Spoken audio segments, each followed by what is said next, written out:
So today we got this Planet Audio Anarchy 3000.1D. It says it's rated at 3000 watts, 1 ohm stable on the amp. Let's see what the book says.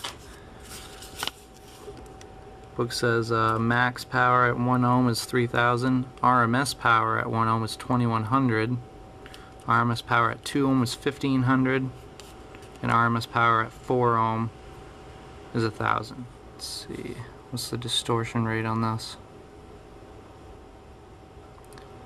They don't even list it, so that can't be a good thing. 230 amp fuses. We're going to wire this down to 1 ohm and let's see what it does. For these tests we're going to be using the SMD AMM-1. This is going to measure power up to clipping. We're going to be using it in the Dyno mode.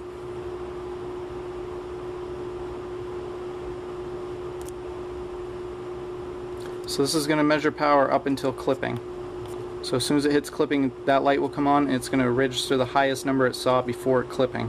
So we're going to do this on a 40 hertz sine wave, and then we're going to do this on music to get like a uncertified and a dynamic power run on this amplifier. So let's see what it does. I have a feeling it's not going to do anywhere near rated. Okay, one thing I just want to point out is that we're going to be using the AMM-1. The AMM-1 is not like the AD1, the amp dyno that you might have seen in other videos. The AD1 has built-in load resistors. So the AD1 is putting the amplifier under a purely resistive load. So basically that's going to torture the amplifier and show what it's capable of putting out in its best situation. So that is the max that you'll ever get out of that amplifier. What the AMM-1 is going to show is what the amplifier will do in a real world situation. So we're going to be putting it in a car with the vehicle's electrical system, with a real enclosure, with real subwoofers. So you have to figure in box rise, voltage drop, all kinds of other factors. But what this is going to do is give you a more realistic idea of what this amplifier would do if you purchased it and put it in your own vehicle.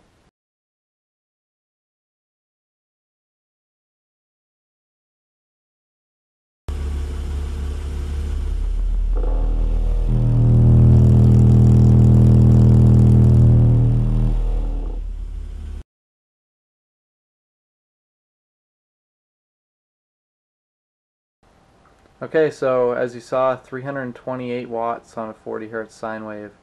That's wired at 1 ohm.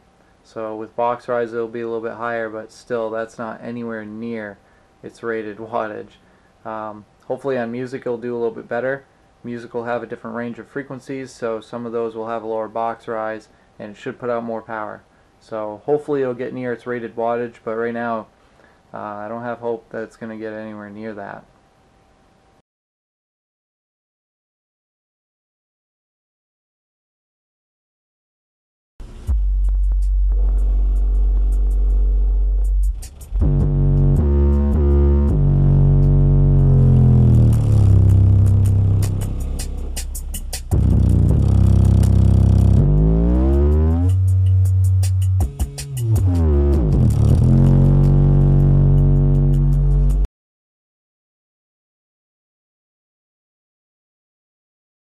Okay, so 472 watts on music.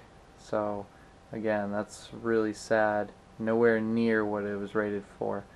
Even at 4 ohm, it's rated at 1000 watts. This is wired down to 1 ohm. Didn't come anywhere near 1000 watts. So I don't know where they get these numbers from. 2500 watts, 1500 watts, 1000 watts, and they put 3000 on the damn amp. So I don't know where they come up with these numbers. Maybe on a bench on the AD1 it would put out a little bit more power, but I don't think it's still going to be anywhere near rated power.